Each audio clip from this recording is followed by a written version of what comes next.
Good morning, dear students. How are you? Today we are doing our fourth lesson, part 4 of your political science book, Politics in Independent India, and the chapter name is India's External Relations. Today we are doing from this point, India's nuclear policy, Bharat की परमाणु नीति. Let us begin our today's chapter. Another crucial development of this period was the first nuclear exposition undertaken by India in May 1974. इस दौर में क्या था कि एक सबसे बड़ी बात हुई इस पीरियड में, और इसमें किन जो परमाणु विस्फोट किया गया था भारत के द्वारा. Another crucial development of this period was the first nuclear explosion undertaken by India in May 1974. 1974 में ये परमाणु विस्फोट है भारत के द्वारा किया गया. ये खास दौर था भारत के लिए. Nehru had always put his faith in science and technology for rapidly building a modern India. तत्कालीन जो प्रधानमंत्री थे नेहरू जी, उस समय उनका साइंस और तकनीकी में बड़ा विश्वास था, और रैपिडली बड़े तीव्र तरीके से, बड़े तेज़ी से वो भारत को एक आधुनिक राष्ट्र बनाना चाहते थे. As significant component of this industrialisation plans was the nuclear program initiated in the late 1940s under the guidance of Homi Jahangir Bhabha. तो नेहरू जी ने औद्योगिकरण की नीति अपनाई, और इस औद्योगिकरण की नीति का एक महत्वपूर्ण घटक था भारत का एक परमाणु कार्यक्रम. इस कार्यक्रम की शुरुआत 1940 के दशक में, जो अंतिम वर्षों में 1940 के दशक के डॉक्टर होमी जहांगीर भाभा के निर्देशन में हो चुकी थी. India wanted to generate atomic energy for peaceful purpose. भारत परमाणु शक्ति संपन्न राष्ट्र जरूर बनना चाहता था, लेकिन उसके उद्देश्य था कि हम परमाणु ऊर्जा का प्रयोग केवल शांतिपूर्ण कार्यों के लिए करेंगे. Nehru was against nuclear weapons. Nehru ji हमेशा से ही परमाणु हथियारों के बिल्कुल खिलाफ थे, और इसके लिए उन्होंने जो बड़े बड़े देश थे, चाइना, अमेरिका, ब्रिटेन, फ्रांस, तो इनको भी हमेशा परमाणु बम के प्रयोग के विरुद्ध है. वो हमेशा इनको कहा था कि परमाणु का जो प्रयोग नहीं किया जाना चाहिए, ये पूरी मानवता के लिए विनाशकारी है, ये पूरी दुनिया को नष्ट कर देगा. तो भारत का शुरू से ही ऐसा मानना था, और वो शांतिपूर्ण कार्यक्रमों के लिए परमाणु शक्ति का जो यूज़ करना चाहता था वो जनता की भलाई के लिए करना चाहता था. वो ऐसा नहीं था कि युद्ध के लिए वो परमाणु शक्ति संपन्न राष्ट्र बनना चाहता था. So he pleaded with the super powers of that time. Super powers कौन थी? अमेरिका था, सोवियत संघ रूस था, चाइना, फ्रांस, ब्रिटेन आदि ये सुपर पावर्स थी. उन्होंने उसको प्लेड किया, उनसे याचना की, उनसे विनती की, सलाह दी उनको कि कॉम्प्रिहेंसिव न्यूक्लियर डिसआर्ममेंट, कि वो परमाणु निशस्त्रीकरण है वो अपनाए, परमाणु हथियारों का प्रयोग न करें. However the nuclear Arsenal kept rising. लेकिन फिर भी परमाणु के लिए जो भूख है लोगों की, देशों की, वो बढ़ती रही. When communist China conducted nuclear test in October 1964. 1964 में साम्यवादी शासन वाले चाइना ने भी परमाणु का परीक्षण कर दिया. The 5 nuclear weapons power, the USSR, UK, France and China, Taiwan, then represented China. उस समय जो ताइवान चाइना का ही एक भाग था. उस समय ताइवान एक अलग से राष्ट्र था, किंतु ये बाद में जो चाइना में मिल गया था. तो परमाणु शक्ति संपन्न जो राष्ट्र थे वहाँ पे, एक तो था संयुक्त राज्य अमेरिका, सोवियत संघ रूस था, ब्रिटेन था, फ्रांस था, चीन था, जो संयुक्त राष्ट्र संघ सुरक्षा के यूएनओ के स्थायी सदस्य थे उस समय. और दुनिया के बहुत सारे अन्य देश थे जो उस समय इसके स्थायी सदस्य नहीं थे. तो ये जो also 5 permanent members of UN security council के ये जो स्थायी सदस्य भी थे, परमानेंट मेंबर्स थे, try to impose the nuclear non proliferation treaty NPT of 1968 on the rest of the world. तो इन्होंने एक परमाणु अप्रसार संधि थी 1968 में. ये संधि है उन दुनिया के अन्य देशों पर ये थोपना चाहता था जो सुरक्षा परिषद के स्थायी सदस्य नहीं थे, या वो उनके पास कोई परमाणु शक्ति नहीं थी. India always considered the NPT a discriminatory and had refused to sign it. Bharat शुरू से ही NPT जिस पर उसने हस्ताक्षर नहीं किए थे उसको शुरू से ही वो भेदभावपूर्ण मानता था और उसने इस पर हस्ताक्षर करने से भी मना कर दिया था. When India conducted its first nuclear test, it was termed as peaceful explosion. India argued that it was committed to the policy of using nuclear powers only for peaceful purposes. तो भारत ने जब अपना पहला परमाणु परीक्षण किया तो उसे शांतिपूर्ण परीक्षण का करार दिया कि वो जो परीक्षण कर रहा है ये शांतिपूर्ण परीक्षण है और उसका उस समय कहना था कि वो एटॉमिक पावर का यानी परमाणु शक्ति का सिर्फ केवल शांतिपूर्ण उद्देश्य में इस्तेमाल करने के लिए इसका करेगा और इस नीति के लिए वो बिल्कुल कृत संकल्प है, वो दृढ़ संकल्प है, कमिटेड है इस चीज़ के लिए और विश्व को इससे डरने की ज़रूरत नहीं है, केवल उन्नति के उद्देश्य के लिए वो परमाणु शक्ति का प्रयोग करेगा. The period when the nuclear test was conducted was a difficult period in democratic politics. Following the Arab-Israel war in 1973, the entire world was affected by the oil stock due to the massive hike in the oil prices by the Arab nations. It led to economic turmoil in India resulting in high inflation. As you will read in chapter 6, many agitations were going on in the country around this time, including a nationwide railway strike. तो इस समय में इस वक्त था जो परमाणु जो परीक्षण किया गया था जिसमें यहाँ पर देश में घरेलू राजनीति के हिसाब से बड़ा कठिन दौर था ये, क्योंकि इस समय क्या था, अरब और इजराइल का वार हुआ था, युद्ध हो रहा था, अरब और इजराइल युद्ध हुआ था 1973 में. इसके बाद क्या था कि पूरे विश्व में, पूरे वर्ल्ड में तेल के लिए हाहाकार मच गया, क्योंकि जो ऑयल स्टॉक हैं massive hike in the oil prices by the Arab nation. अरब देशों ने तेल के दामों में बहुत भारी वृद्धि कर दी और भारत भी इसकी वजह से आर्थिक समस्याएं थी वहाँ पे. Terminal in India resulting in high inflation. Bharat भी आर्थिक समस्याओं से घिरा हुआ था, बड़ी दिक्कतें आई भारत में. जो as you will read in chapter 6, many allegations were going on in the country around this time.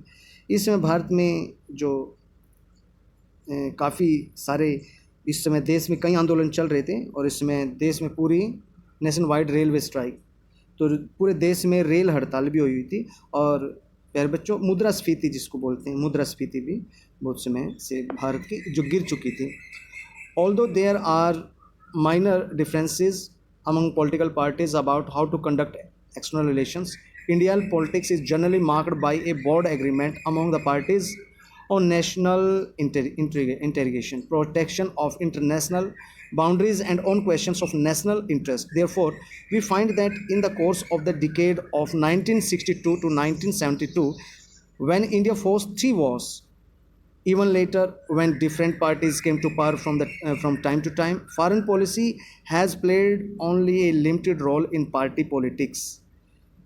तो जिस समय ये सब हुआ, बड़ी दिक्कतें थी, बड़ी आर्थिक समस्याओं से भारत घिरा हुआ था और देशव्यापी यहाँ पे हड़तालें थी.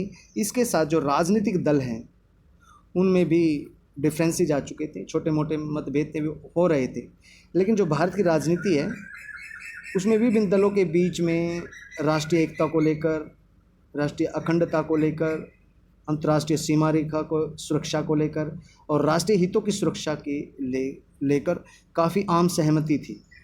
इसमें ऐसा नहीं था कि भारत में विभिन्न राजनीतिक दल थे, बड़ी अच्छी राजनीतिक व्यवस्था थी, दल एक दूसरे की कदर करते थे. आज जैसी कीचड़ फेंकने वाली राजनीति नहीं थी. इस समय देशभक्ति भावना से उत्प्रोत थी सभी राजनीतिक दल, क्योंकि देश अभी आज़ाद हुआ था, नया नया था. अब तो राजनीति को एक व्यवसाय बना लिया गया है, जो भी चाहे वो पैसा डबल करना है, ट्रिपल करना है, जो भी राजनीति में आती है. देश सेवा की भावना भाड़ में गई. लेकिन ऐसा नहीं है कि सभी जगह. अभी तो कहते हैं भाई आटे में नमक के समान, यानी कि चल रहा है, लेकिन उस दिन ये जहर ज़्यादा हो गया राजनीति में. तो ये देश है, क्या हाल होगा इसका प्यारे बच्चों आपको पता है. लेकिन ऐसा नहीं होगा, क्योंकि शिक्षा एक सबसे बड़े हथियार हैं आज और शिक्षित हैं भारत के नागरिक. ऐसा नहीं हो सकता, ये बड़ा मुश्किल है ऐसा. अब हमारे देश को एक बहुत ही अच्छे प्रधानमंत्री है माननीय श्री नरेंद्र मोदी जी.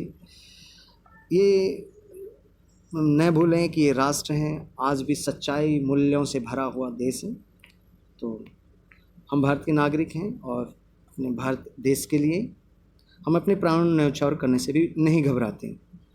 लेकिन फिर भी बहुत सारे सुधारों की आवश्यकता है और निरंतर सुधार बनेंगे, साथ में समस्याएं भी बढ़ेंगी, लेकिन समस्याओं का उपचार साथ के साथ है शिक्षा के माध्यम से, अपने कर्म के माध्यम से हमें खोजना होगा। तो उस समय क्या हुआ कि 1962 में 1972 के बीच में भारत को 3 युद्धों का सामना करना पड़ा, और इस समय पर कई जो पार्टियां हैं उन्होंने भी सरकारें बनाई इस दौरान। तो विदेश नीति की भूमिका जो पार्टी की राजनीति में बड़ी सीमित रही थी, क्योंकि विदेश नीति हम इतने अच्छी तरीके से नहीं बना पाए थे। तो यहाँ पे fast forward India's nuclear program, ये थोड़ा बाद में करेंगे। Shifting alliance in world politics, पहले कंटिन्यू चैप्टर कर लेते हैं, और चैप्टर ये हमारा हो चुका है। प्यारे बच्चों, इतना ही था ये चैप्टर में। तो एक बार ये कर लेते हैं कि क्या है fast forward India's nuclear program. Bharat का जो परमाणु कार्यक्रम है उसके बारे में थोड़ा सा और डिटेल में पढ़ेंगे। यहाँ पे कई बार क्या है, मैं जैसा आपको बताता हूँ, इसमें से भी इंपॉर्टेंट बातें हमें मिल जाती हैं। India has opposed the international treaties aimed at non proliferation since they were selectively applicable to non-nuclear powers and legitimized the monopoly of the 5 nuclear weapons power। तो भारत है परमाणु अप्रसार संधि थी जो, उसके ऊपर हस्ताक्षर नहीं किए थे, और परमाणु अप्रसार संधि के जो लक्ष्य को ध्यान में रख के कुछ संधियाँ थी, उनका जो साथ है भारत ने अपने तरीके से किया, क्योंकि ये संधियाँ जो थी, परमाणु अप्रसार संधि थी, ये केवल उन देशों पर लागू होती थी जो परमाणु शक्ति जिनके पास नहीं थी। Thus India opposed the indefinite extension of NPT in 1995 and also refused to sign the Comprehensive Test Ban CTBT। इन संधियों के द्वारा परमाणु हथियारों से लैस जो देश थे उनके ऊपर परमाणु शक्ति पर एक अधिकार जो दिया जा रहा था, इसके कारण जो भारत ने 1995 में जब परमाणु संधि को अनियत काल के लिए बढ़ा दिया गया तो भारत ने इसका विरोध किया था, और उसने परमाणु परीक्षण प्रतिबंध है जो comprehensive test ban treaty CTBT, इस पर भी हस्ताक्षर करने से मना कर दिए थे। India conducted a series of nuclear test in May 1996। 1998 में भारत ने मई के महीने में परमाणु परीक्षण किए, और demonstrating its capacity to use nuclear energy for military purpose, और इसने दिखा दिया कि ये सैन्य उद्देश्यों के लिए परमाणु परीक्षण का इस्तेमाल करने में सक्षम है, कर सकते हैं। Pakistan soon followed thereby increasing the vulnerability of region to nuclear exchange। परमाणु शक्ति का यहाँ पे पाकिस्तान ने भी फिर परीक्षण किए। इसके बाद the international community was extremely critical of the nuclear test in the subcontinent and sanctions were opposed on both of India and Pakistan। तो जो वर्ल्ड कम्युनिटी है वो भारत और पाकिस्तान के विरुद्ध हुई, और उन्होंने इनके ऊपर कुछ दोनों सब कॉन्टिनेंट में कुछ इन पे बैन लगा दिया गया। बाद में हालांकि ये बैन है वो ले लिए गए थे, which were subsequently waived. India's nuclear doctrine of credible minimum nuclear deterrence forces no first use and India's commitment to global verifiable and non discriminatory nuclear disarmament leading to a nuclear weapons free world. कई बार क्या है, बच्चे आंखों में धुंध हो जाती है और ये हमें यहाँ पे वर्ड्स है वो क्लियरली विजिबल नहीं हो पाते हैं, ठीक है, तो थोड़ा सा ये समस्या है, कोई बात नहीं, होगा, सब ठीक होगा। तो क्या हुआ कि India conducted a series of nuclear test in May 1998। 1998 में भारत ने बहुत सारे परमाणु परीक्षण किए, और ये बात उसने सिद्ध कर दी कि भारत के पास भी जो मिलिट्री पर्पज़ के लिए न्यूक्लियर एनर्जी को यूज़ कर सकता है, सैन्य शक्ति को दिखाने के लिए अपनी, या कोई देश उस पर आक्रमण करता है तो भारत के पास है परमाणु बम, ये बात भारत ने सिद्ध करती थी। और पाकिस्तान ने भी साथ में परमाणु परीक्षण कर लिया। दोनों ही देश एक दूसरे के बड़े विरोधी देश है, they are supposed to be arch enemies, you know, on the issue of Jammu and Kashmir. The rivalry between the two countries is there still till the time of independence. ये बड़ी दिक्कत है। तो दोनों देशों के पास न्यूक्लियर जो पावर आ चुकी थी, तो इस तरीके से जो इंटरनेशनल कम्युनिटी है वो बहुत ही ज़्यादा उन्होंने आलोचना की न्यूक्लियर टेस्ट करने की इन दोनों के द्वारा, और फिर उन्होंने सेक्शन कर दिए, इनके ऊपर बैन लगा दिया। इंडिया और पाकिस्तान के ऊपर कुछ बैन लगाए, लेकिन बाद में वो बैन है वो हटा दिए गए। भारत का जो एक विश्वसनीय बात इसने कही है भारत ने, कि भारत अपनी रक्षा के लिए परमाणु हथियार रखेगा, लेकिन इन हथियारों का प्रयोग कभी पहले नहीं करेगा, तो ये बात इसने कर दी। और फिर ये बात है relations so commitment global verification and non nuclear leading to a nuclear weapons free world। और फिर क्रेडिबल मिनिमम न्यूक्लियर डिटेंस। और फिर भारत ने ये बात है ये दोहराई कि भारत है जो वर्ल्ड लेवल पर जितने भी भेदभाव हैं ये लागू किए गए हैं, इनके भेदभावहीन परमाणु निशस्त्रीकरण है वो रखेगा और उसके प्रति कमिटेड है, वचनबद्ध है। अगर पूरे देश, पूरी दुनिया के देश अपने परमाणु अस्त्रों को समाप्ति करते हैं तो भारत भी उसके लिए तैयार है और वो कभी पीछे नहीं हटेगा। तो वो नहीं चाहता भारत की परमाणु हथियारों से इस विश्व की रचना हो, बल्कि वो एक परमाणु हथियारों से मुक्त विश्व की रचना वो भारत का। Shifting lenses in the world politics, विश्व की राजनीति में कुछ समीकरण बदले हैं, उनके बारे में यहाँ पे थोड़ा पीस है, वीडियो करप्ट हो गई थी इस वजह से थोड़ा सा कर लेते हैं। As you will read in chapter 6 and also in chapter 9, many non-Congress governments came to power in the period starting 1977. This was also the time when world politics was changing dramatically. What did it mean for India's external relations? आप पहले भी इस किताब में छठे और 9वें lesson में आप पढ़ेंगे कि 1900 तंत्र के बाद 1997 में गैर कांग्रेसी सरकारें बनी, यानी उसमें कांग्रेस का बोलबाला था, तो प्रभुत्व था पूरे देश में कांग्रेस पार्टी का। तब 1977 के बाद में कहीं ऐसा दौर आया कि गैर कांग्रेसी सरकारें बनी। इस दौर में विश्व की राजनीति में भी बहुत ही ड्रामेटिकली चेंज आए, नाटकीय बदलाव आए और भारत के विदेशी संबंधों पर इसका खासा प्रभाव पड़ा। तो यहाँ पे जो सरकार बनी है द जनता पार्टी, उस समय जनता पार्टी भारतीय जनता पार्टी थी। Janata party government that came to power in 1977 announce that it would follow genuine non alignment. Bharatiya Janata party ने जो 1977 में बनी थी, इसने बिल्कुल ये बात स्पष्ट कर दी कि शुद्ध गुट निरपेक्षता की नीति है भारत, उसका अनुमोदन करेगा और उस पर चलेगा। This implied that the pro Soviet tilt in the foreign policy will be corrected. और इस तरीके से उन्होंने स्पष्ट कर दिया कि सोवियत संघ रूस के प्रति जो भारत का झुकाव है उसको ठीक किया जाएगा, ज़्यादा झुकाव नहीं हम करेंगे किसी राष्ट्र के प्रति। Since then all governments Congress and non Congress have taken initiatives for restoring better relations with China and entering into close ties with US. तो उस समय बहुत सारे एक कांग्रेस और नॉन कांग्रेस पार्टी के जो सदस्य थे, नेता थे, उन्होंने निश्चय किया कि वो चाइना के साथ अपने संबंध सुधारेंगे और यूनाइटेड स्टेट ऑफ अमेरिका के साथ भी अपने संबंध सुधारेंगे। In India politics and in popular mind India's foreign policy is always very closely linked to questions. तो हमेशा से ही भारत की राजनीति है दो महत्वपूर्ण प्रश्नों से ये जुड़ी हुई है। India's foreign policy is always very closely linked to two questions. One is India's stand versus Pakistan and the other is Indo-US relations. एक तो पाकिस्तान के साथ भारत के संबंध और दूसरे हैं इंडिया और अमेरिका के संबंध। इनके ऊपर दो प्रश्न थे ये। और in the post 1919 period the ruling parties have often been criticised for the pro UN foreign policy. और यहाँ पे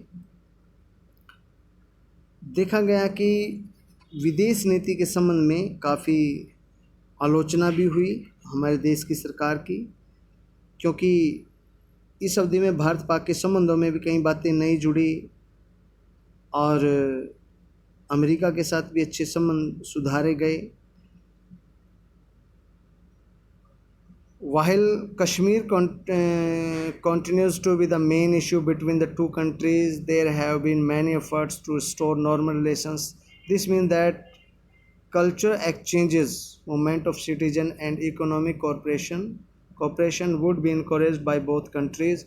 Do you know that a train and a bus service operate between these two countries? This have been a major achievement for the recent times. But that could not avoid the near war situation from emerging in 1999. इसके बाद भी युद्ध हुआ है पाकिस्तान के साथ। Even after the setback to the peace process, efforts at negotiating durable peace have been going on. तो विदेश नीति है, विदेश नीति में हमेशा अंतर्राष्ट्रीय हितों को या अंतर्राष्ट्रीय स्तर पर राष्ट्रीय हितों को अपने देश के ध्यान में रखकर ये बनाई गई है। रूस के साथ भारत का हमेशा अच्छा महत्वपूर्ण मित्रों का संबंध रहा है, लेकिन 1990 के बाद ये काफ़ी कम हुआ। 1990 के पीरियड में काफ़ी कम हुआ और जो इसके साथ ही विदेश नीति में अमेरिका समर्थक जो रणनीतियाँ वो अपनाई गई। मौजूद अंतर्राष्ट्रीय माहौल में हमारे जो सैन्य हित हैं उनको देखते हुए हमारे आर्थिक हितों पर जोर दिया गया। भारत की विदेश नीति में अपनाए गए बहुत सारे विकल्प हैं किए गए। भारत पाक संबंधों में कई बातें नहीं जोड़ी गई। कश्मीर के विषय पर भारत है, उसका स्टैंड हमेशा स्पष्ट रहा है और भारतीय जनता पार्टी का ये स्टैंड रहा था। और धारा 317 वो हट भी चुकी है, भारतीय का अभिन्न अंग है पाकिस्तान। तो ये कश्मीर दोनों देशों के बीच एक मुख्य मसले के रूप पर कायम था, लेकिन संबंधों को सामान्य बनाने के लिए दोनों देशों में कई प्रयास पहले भी हो रहे थे और अब भी हो रहे हैं और ये चलते रहेंगे प्रयास। जिस भी तरीके से पाकिस्तान है राष्ट्र है और ये भारत से अलग हुआ है, लेकिन ये नहीं है कि हम उसे राष्ट्र मानते हैं और उसका सम्मान करते हैं, लेकिन भारत की संप्रभुता, उसकी अखंडता और उसकी लोकतांत्रिक व्यवस्था पर कोई भी आघात है वो किसी भी राजनीतिक दल ने स्वीकार नहीं किया है। और भारत की संवैधानिक ये परंपरा रही है, ये राष्ट्रीय परंपरा रही है, इतिहास से ही ये बात स्पष्ट है, भारत के इतिहास से। तो सांस्कृतिक आदान प्रदान हमारे सभी देशों के साथ हुए हैं। नागरिकों के एक दूसरे देश में आवाजाही हुई है और हो रही है। पारस्परिक आर्थिक संबंध हैं हमारे सभी देशों से सांस्कृतिक आदान प्रदान के अलावा। तो भारत और पाकिस्तान के बीच में आपने देखा रेल और बस की सेवा की शुरुआत हुई और ये सबसे बड़ी उपलब्धि है हमारे लिए। पाकिस्तान को हमने हमेशा गले लगाया है, कोशिश की है उसको ऊंचे उठाने की, लेकिन वो है कि विनाश की ओर बढ़ता है, वो बात अलग है। इन सारे प्रयासों के बावजूद 1999 में भारत और पाकिस्तान के बीच में युद्ध की स्थिति पैदा हुई। कारगिल युद्ध भारत ने देखा। ऐसे माहौल में शांति प्रयासों को धक्का लगा, लेकिन स्थायी तौर पर अब भी अमन कायम करने के लिए भारत हमेशा प्रयासरत है। तो उम्मीद करता हूँ बच्चों आपके समझ में आया। इसके अतिरिक्त इस चैप्टर में कुछ क्वेश्चंस दिए गए हैं। ये क्वेश्चंस आपने ट्रू और फॉल्स हैं, ये आप बुक में ही कर लें। 1 मार्क्स में ये पूछे जाते हैं। राइट ट्रू और false against each of the statement. Non alignment allowed India to gain assistance from both and USSR. ये रॉन्ग था, नॉन अलाइनमेंट। ये दोनों से ही हमें असिस्टेंस नहीं मिली। हाँ ये भी ठीक भी है, ये बात ट्रू है, बिल्कुल ट्रू है, क्योंकि ये फ़ायदा ही हुआ है भारत को।